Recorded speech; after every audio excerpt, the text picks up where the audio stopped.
Hello there. In today's video, I want to compare the developer experience of using Elm and React to build the same app. The application is rather simple. It connects to WebSocket server and it receives the messages from the server and displays them and updates the state depending on the messages it receives. To demonstrate how it works, let me type a message in the Elm app. Let's say hello from Elm. And if I send that, the message will go to the server and it will be broadcasted to both clients, in this case, Elm app and React app, right? And we can do a similar thing over here. Hello from React. Same thing happens here. So now React app can like the hello from Elm and some sort of representation of that like will appear on both ends. And the Elm app can also like the messages from React app, and why not like our own messages? Cool. So this is what it looks like. This is how it works. And let's see what it takes to build both apps in both languages. Before we begin, a few words about some extras that I decided to implement on my own. Let's start with the server. And for a WebSocket server, I use WS package and I simply create a new WebSocket server. And all it does is that it broadcasts the messages that it received to all the clients, including the one that sent the message. Besides that, there's a package with some data models, the one for comments, there's a schema, there's a type, we can decode the comment, we can create the comment and so on. And there's the one for likes. And there's also the app data schema, which is a discriminated union of both comment schema and like schema. And again, I can decode this app data just to make sure that whatever I received through WebSocket is something that I expect. And for the clients, Elm and React, I used Vite in both cases with Vite React plugin, and a similar setup on the Elm side. I just used a different port and I used Vite plugin Elm. Lastly, I used Tailwind on both ends like this, just to keep things simple. And that's basically all the setup. So now let's try to implement React Client in the simplest way. All right, let's start with an almost empty slate. And this is what it looks like in terms of code. And I know that my app will need to hold the state for the text of a new comment and the list of comments. Let me bring that state in, and now I can render that state. So right here, I'll add a section for my input and a button to add a comment. And right below the section, I'll add another one for the comments. And I'll map all the comments into articles that contain a span for the text, that also contains a button to like the comment, and the list of comment likes. At this point, I'm going to add two handlers, one to handle a new comment and another to handle a new like. And for the time being, they do nothing. And now I can use one of the handlers for the add comment button and another for the like button. So handle new like. And I need to provide a comment ID. Cool, we're getting there. So now we need to connect to a WebSocket. And for that, I decided to start with React use WebSocket library. Now I can instantiate the connection to our server, implement the handle new comment event handler, and implement the new like event handler. So what happens here is whenever we push the add a new comment button, we're going to send this JSON to our WebSocket server, and same thing for the new like button. Now I just need to implement this process WebSocket message function. And here it is. It takes an event from the WebSocket. It will try to parse the data from that socket. It will try to decode the data using the app data decoder that we spoke about before. And if it's successful, then that means that we received either comment or like. And if we receive the comment, we just update the comments. And if we receive the like, then we add that like to a corresponding comment. The details are not too important at this point, so I'll just fold it like this. And that concludes our app.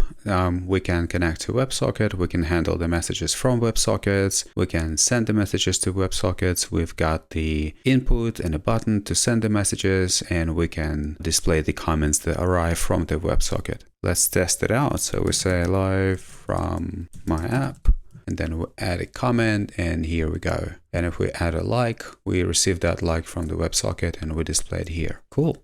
All right, now it's time to have a look at how we're going to implement the same thing with Elm. And I'm going to start with some types. So I'll add a type for the comment, and I'll add a type for the like. And now I can add a type for our model. Having this, I can also implement our init function. And now let me add a type for our message. For the time being, it will be no op. At this point, I can also add our update function. And for the time being, the update function will do nothing but just return the model. Moving on to our view function, it takes a model and generates us the HTML of messages. And I'll start with a div like this. And this div will hold the h1 as the title of our app. We'll hold a top section with the input and with the button. And now I'll just import the missing attributes. And then I'll add another section that will render the comments. I'll define this render comments function in this block, let in, and we'll start with this. We'll have the render comment function, which renders the article with a span inside with some comment text. Then there will be a button to like the comment. And finally, we'll render the likes for that comment. And rendering like is as easy as just taking a like and transform it into an li element with a like ID inside of it. My code snippets come with some event handlers such as onClick or input. And in Elm, these event handlers require messages. So I'll bring them in. This is the message type that we defined earlier, and I'll replace it with this. And I'll just bring the missing import in right here. And to make sure that our Elm application can communicate with the outer world, I'll define two ports. One that will receive the messages from JavaScript into Elm program, and another that will send messages from the Elm program to JavaScript port. And to make it work, I'll just need to turn our main module into the port module. Now, as we have a port to listen to the data that comes from JavaScript to Elm, we can subscribe to these messages. And for that, I'm going to define the subscriptions function that takes a model and returns us the subscription of messages. And now we can put everything together using the browser element function, which will take a config for our application. And there we go. Our app is right here. It does nothing for now, though. I can't even type the text because our update function does nothing. But before we add any substance to our update function, we need to implement the decoders and encoders for the data that comes in and out of our Elm program. First, I'll import the JSON decode package, and now I can implement the decoder for our like type. And this is a cool thing about Elm. Our type alias, in this case like, works as a constructor.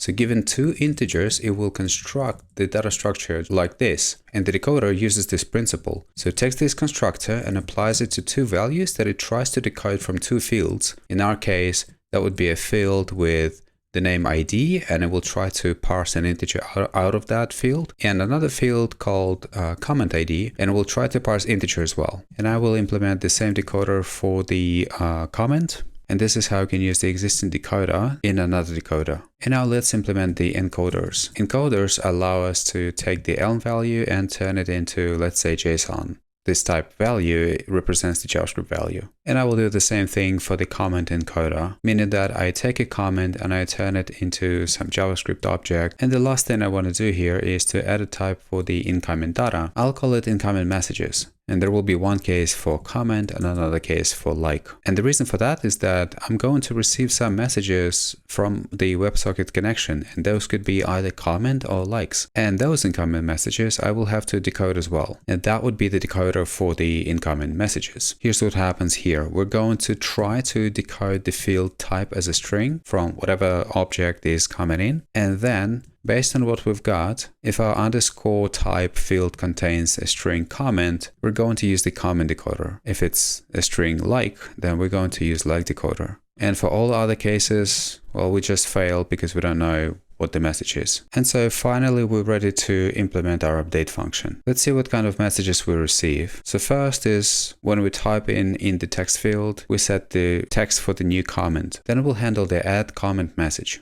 Same for add like message. We'll also handle another message, which is send data to WebSocket. And finally, we're going to handle the data from the WebSocket message, which carries the JSON. And based on that JSON, what we want to do is that we want to update the comments on our model. So what happens here is that we take the JSON, we try to decode the value using our incoming message decoder. And then in case we received a comment, we just append that comment to the existing comments. And that's the operator for that. And in case we received a like, we'll map over the existing comments. And when we found the one that like was for, we add that like to the likes of the existing comment, or we just receive the comment without updating it. And in case our decoder failed, we simply return the comments as they are. I'm not going to talk a lot about how we add in a comment or how we add in a like. One thing that I'm going to mention is that we construct the comment one way or another, and same goes for the like. We encode the comment and encode the like before we send them. And then we take that data, this new comment, the encoded data, and we send it to the WebSocket. And whenever we send the data to the WebSocket, we use this port from Elm to JS with whatever value we got here. And as long as our compiler is happy, we're good to go. The only thing that is left to update is the index.js. And I'm going to add a few modifications here. First, I'm going to get the reference to our Elm app, and I'm going to instantiate a WebSocket. And now I can subscribe to all the messages that are coming from Elm to JavaScript through this port and send them to the WebSocket. Finally, I can listen to the messages that are coming from the WebSocket and send them to this port. All right, we should be good to go now. Let's take it for a spin. And if we go for hello from Elm app and we add that comment, there we go. We have the messages appearing on both apps. And now we can send the message from our React app. Hello React app. Here we go. We can listen to the messages on the Elm app, and I can like on both ends, and it will be working just fine. Oh boy, that was a lot. And thank you very much for sticking with me so far. But now, as we have these two sandboxes established, let's see what kind of future may expect our code bases. First of all, let's have a look at our React application. For the time being, our app consists of only one component that manages the state, the WebSocket connection, and renders the UI. And so the problem with this approach is that this function app that represents our component does too much. Besides, the state is way too high in our tree. What I mean by this is that whenever this piece of state changes, React will re-render the whole app, including comments, even though the state for the comments has not changed. And so to mitigate that, we need to move that state out into its own component. For example, like this, we can create a new component which will take care of that piece of state. And then I'll add an event handler for our new comment. And finally, I'll move that section with the input and the button over here. And now coming back to our app.jsx, I can replace this section with new component. Now I just need to modify the handler. And finally, I can remove that piece of state from here. So now if we take a look at the DevTools, this situation will be reflected. Let me add another comment over here. And now if I type in this field, you will see that only add comment form component gets re-rendered. And if we modify the comment state somehow, then the whole app gets re-rendered. And that's because we still have state for our comments on top of our tree. And in React, these are kind of the details that we constantly need to pay attention to. And this is a trivial example. The app is trivial. Imagine you have a way larger code base. Of course, in that scenario, you probably would not use state, and you'll opt for something a bit more robust like Zustand or something like that. But these are the decisions that we still have to make, whereas our Elm code stays intact. All right, we just spoke about using a third-party state management library like Zustand, for example, but also we could use a built-in use reducer. And by the way, React documentation also mentions this option. And so for our use case, these are the actions that I can identify for the time being. This would be new comment and new like. Our state will hold a list of comments. And now the way we manage our state looks very similar to what we would do in Elm. If we receive the comment, then we'll just add it to the existing comments. And if we received a like, then we'll add it to a corresponding comment. And now in React, to avoid this prop trillion, we would use context, which is another concept to keep in mind, one for state and one for our dispatch action. And to make our life a bit easier, I'll just have this kind of wrapper component that we can use on top. So now we can rework our app to use that state management solution. I'm going to bring in our state context in, and now our comments are coming from the app state. I will also have to change how we process the WebSocket messages. At this point, I also need to bring in our dispatch context so that I can dispatch the actions to modify our state. And for our own convenience, I'll just bring this process WebSocket messages function in. And so now, in case we received a comment, I'll just dispatch the corresponding action. And in case we received a like, I'll dispatch the new like action. All right, so this is what our app tree looks like right now. And let's see if it works. Let me type a message over here, and it looks like it's all fine. And if I type over here, everything still works as expected. All right, coming back to our React app, I can take this section out into its own component. Something like this, similar to what we did before with the form. Our comments list component will take that state and render the comments. And the API of this comments list component will be this callback. So I can replace this whole section with this component. And now I just need to modify the new like handler like so and import our component. And we should be good to go. Another thing that comes to mind is that instead of using this library to manage our WebSocket connection, we could whip up our own solution. I could use useRef over here with this WebSocket connection. Now I need to update my handlers, and I'll rewrite this new comment handler like so, and we'll do a similar thing to our new like handler. And finally, we need to handle the messages that come in from our newly created WebSocket over here. And for that, I'll use the use effect. Let's attach the event handler for the messages. And when we unmount, let's remove that event listener. And now we can stop using this library. And everything should work just like before. And it does.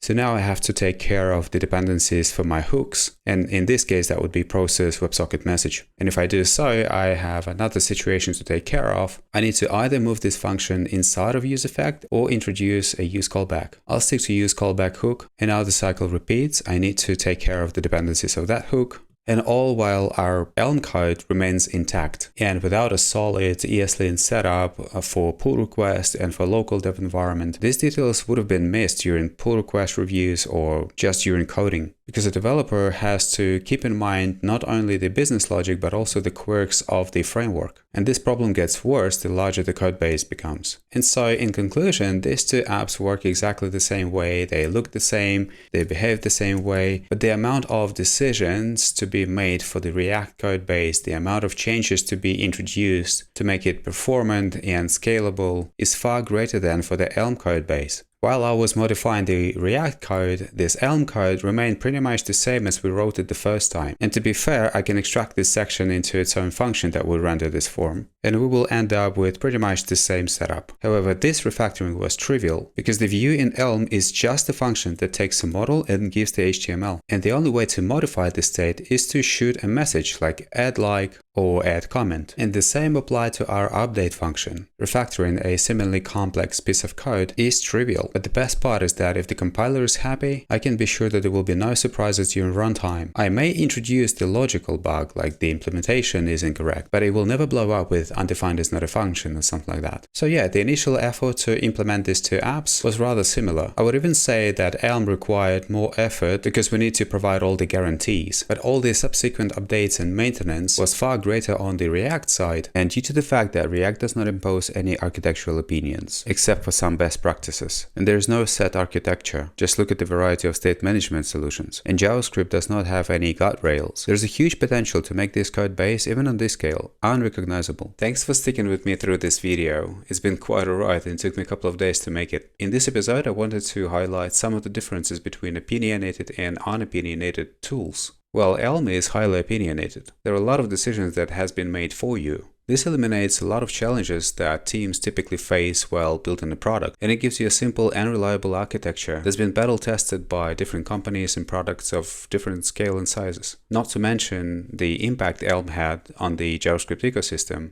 And even Zustand kind of looks like Redux, which kind of looks like Elm. On the other hand, React and TypeScript are highly dynamic and super flexible, which also has its own advantages. I'm not saying we should ditch React and all move to Elm, but I do think there's a lot to learn from how Elm works, its ecosystem, packages, compiler, the error messages, all of it. And it's especially true for those who have to make technical decisions and have a good judgment of what their decision may entail. Therefore, bringing some of those ideas into our day-to-day life can significantly level up the way we work as developers.